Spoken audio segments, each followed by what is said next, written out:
அன்பான தலைமையாசிரியர்களுக்கும் இருபால் ஆசிரியர் பெருமக்கள் அனைவருக்கும் மாணவ கண்மணிகள் அனைவருக்கும் எனது காலை வணக்கங்களை தெரிவித்துக் கொள்கிறேன். நன்றி. இப்போ ஒரு ஃபேக்கல்டிஸ் வேக மேடை அப்படின்னு நம்ம சொல்லுவோம் இல்லையா. ஃபேக்கல்டிஸ் அவர் ஒரு மாணவன் அவர்கிட்ட போய் நல்ல ஒரு சிறந்த மாணவன் எப்படி இருக்கணும் அப்படின்னு சொல்லி கேட்டப்ப அவர் என்ன சொன்னார்னா, ஒரு மாணவன் கொக்கை போல இருக்கணும், கோழியை போல இருக்கணும், உப்பை போல இருக்கணும், உன்னை போல இருக்கணும் அப்படின்னு சொன்னாரு. அப்போ எனக்கு புரியல இல்லையா, இது விளக்கம் என்னன்னு சொல்லுங்க அப்படின்னு சொல்லி கேட்டப்ப அப்போ அவர் என்ன சொன்னாங்கன்னா, கொக்கு எப்படி அந்த குளத்துல ஒத்த காலையே நின்றுட்டு இருக்கும், மீன் வரும்போது அது ஓடி போய் என்ன பண்ணும், அதை கரெக்டாக பிடிச்சிருமா. அதே மாதிரி மாணவன் எப்படி இருக்கணும்னா, தனக்கு வர வாய்ப்புகளை வர வரைக்கும் அதை பார்த்துட்டு வாய்ப்பு வந்தோடனே நம்ம என்ன பண்ணுவோம், உடனே அதை பிடிச்சிருந்தோம்.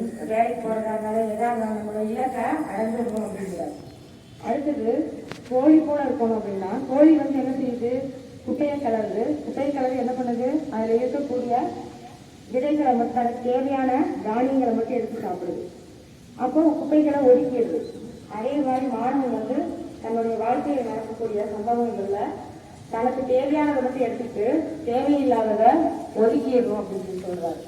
அடுத்தது உப்பை போல இருக்கணும் அப்படின்னா, உப்பு சாப்பாட்டில் போட்டவங்க நமக்கு கண்டே தெரியாது, ஏன்னா அவங்க கரைஞ்சிடும்.